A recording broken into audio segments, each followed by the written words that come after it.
नमस्कार दोस्तों, स्वागत है आपका एक नई वीडियो में। आज हम बात करेंगे भारतीय स्वतंत्रता संग्राम के एक महत्वपूर्ण चरण असहयोग आंदोलन के बारे में, जो वर्ष 1920 में शुरू हुआ। यह आज़ादी महात्मा गांधी के नेतृत्व में भारत की आज़ादी की लड़ाई में एक निर्णायक कदम भी साबित हुई। तो चलिए वीडियो को शुरू करते हैं। असहयोग आंदोलन का प्रारंभ 1920 में हुआ। इसकी पृष्ठभूमि में ब्रिटिश शासन की दमनकारी नीतियां और घटनाएं थीं, जिन्होंने भारतीय जनता में व्यापक असंतोष पैदा किया। इसके कुछ कारण जानेंगे। इसमें मुख्य रूप से जलियांवाला बाग हत्याकांड और रॉलेट एक्ट जैसी घटनाएं शामिल थीं। इसका उद्देश्य महात्मा गांधी ने इस आंदोलन का नेतृत्व किया और नागरिकों से सरकारी सेवाओं और उत्पादों को बहिष्कार करने को कहा। यह आंदोलन अहिंसक तरीके से स्वतंत्रता की ओर एक महत्वपूर्ण कदम था। असहयोग आंदोलन के प्रमुख कारण के बारे में चलिए जानते हैं। इसका पहला कारण देखते हैं, रॉलेट एक्ट। रॉलेट एक्ट 1919 का रॉलेट एक्ट। इस कानून ने ब्रिटिश सरकार को बिना किसी मुकदमे के गिरफ्तारी का अधिकार दिया। इसके कारण पूरे देश में अन्याय के खिलाफ तीव्र असंतोष फैल गया। दूसरा बहुत ही महत्वपूर्ण कारण था जलियांवाला बाग हत्याकांड। निहत्थी भीड़ पर की गई इस गोलीबारी ने राष्ट्रव्यापी आक्रोश पैदा किया और ब्रिटिश शासन के प्रति लोगों का विश्वास बढ़ा दिया। तीसरा कारण के बारे में जानते हैं, खिलाफत आंदोलन का दमन। तो खलीफा पद के प्रति अनादर के विरोध में उपजे खिलाफत आंदोलन को दबाने की नीति ने हिंदू मुस्लिम एकता को मजबूत दी और आंदोलन को व्यापक समर्थक मिला।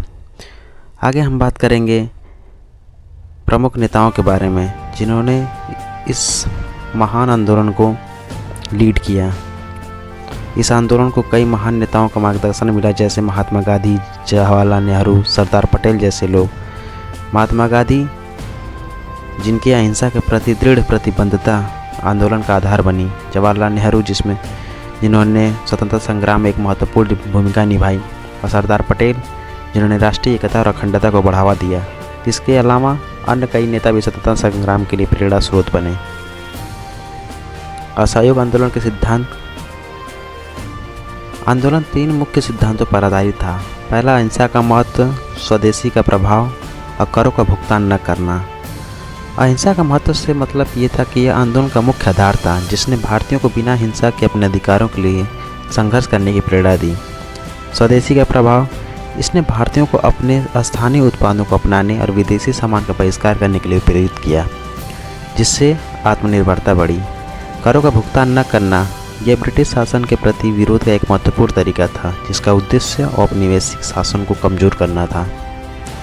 आगे हम घटनाक्रम समय रेखा के देखते हैं। 1920 आंदोलन की शुरुआत हुई। महात्मा गांधी ने आंदोलन की शुरुआत की। आगे 1921 असहयोग आंदोलन का विस्तार। आंदोलन पूरे देश में फैल गया।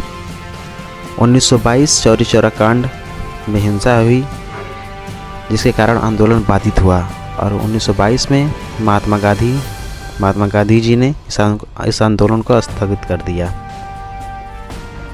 आगे चलते हैं, असहयोग आंदोलन का समाज और राजनीति पर क्या प्रभाव पड़ा। तो इस आंदोलन का भारतीय समाज और राजनीति पर गहरा प्रभाव पड़ा, जैसे भारत की सामाजिक एकता, राजनीतिक जागरूकता पे। सामाजिक एकता, जैसे आंदोलन ने विभिन्न जातियों और धर्मों को एकत्रित किया, जिससे पूरे भारत में सामाजिक एकता की भावना मजबूत हुई। राजनीतिक जागरूकता, लोगों में राजनीतिक जागरूकता को बढ़ावा मिला और उन्होंने अपने अधिकारों के लिए संघर्ष करने की प्रेरणा प्राप्त की। साहसिक नेतृत्व, महात्मा गांधी और अन्य नेताओं ने देशवासियों में साहसिक नेतृत्व का संचार किया, जिससे उन्हें सक्रिय भागीदारी का विश्वास मिला। तो आगे हम बात करेंगे आंदोलन का आखिर महत्व क्या था। असहयोग आंदोलन का महत्व भारतीय इतिहास में अविस्मरणीय है।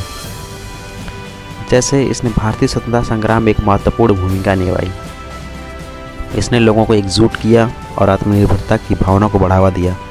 महात्मा गांधी के नेतृत्व में इसने स्वतंत्रता की मांग को वैश्विक स्तर पर पहुंचाया, न केवल राजनीतिक रूप से बल्कि सामाजिक जागरूकता और सांस्कृतिक पहचान को प्रोत्साहित करने के लिए भी महत्वपूर्ण था। इसके प्रभाव आज भी महसूस किए जाते हैं। आगे हम बात करते हैं गांधी जी की भूमिका क्या रही। तो साथियों, आप सभी को पता है कि इस देश की आज़ादी में गांधी जी की भूमिका बहुत ही महत्वपूर्ण थी। शायद अगर गांधी जी ना होते तो इतनी जल्दी हम लोग को आज़ादी नहीं मिलती। उन्होंने आंदोलन को पूरी तरह अहिंसक रूप दिया। उन्होंने सत्याग्रह और असहयोग को एक विशाल जन आंदोलन के स्वरूप में बदल दिया। चरखा, खादी और स्वदेशी के जरिए आर्थिक आत्मनिर्भरता पर जोर दिया। सबसे महत्वपूर्ण बात, उन्होंने जनता को पहली बार ब्रिटिश सत्ता के विरुद्ध संगठित किया। आगे हम बात करेंगे इस आंदोलन का आर्थिक प्रभाव भारत पे क्या पड़ा। आंदोलन के आर्थिक प्रभाव भी काफ़ी दूरगामी थे। जैसे विदेशी कपड़ों की बिक्री में भारी गिरावट आ गई, खादी उद्योग को बढ़ावा मिला, ब्रिटिश व्यापारिक हितों को बड़ा नुकसान हुआ और स्थानीय उद्योगों को और हस्तशिल्पों को प्रोत्साहन मिला। आंदोलन की असफलताओं से सीख क्या मिली? हालांकि आंदोलन को स्थगित करना पड़ा, लेकिन इसकी असफलताओं से भविष्य के आंदोलनों के लिए महत्वपूर्ण सीख मिली। जैसे संगठनात्मक अनुशासन की आवश्यकता समझ आई, हिंसक घटनाओं पर नियंत्रण की चुनौती को समझा गया, जनता में निरंतर राजनीतिक शिक्षा की जरूरत महसूस हुई, भविष्य के आंदोलन को अधिक योजनाबद्ध और संयमित बनाने की समझ ली गई। तो साथियों, असहयोग आंदोलन भारतीय स्वतंत्रता संग्राम का एक महत्वपूर्ण अध्याय है जिसने आज़ादी की नींव रखी। तो ये था आज का टॉपिक।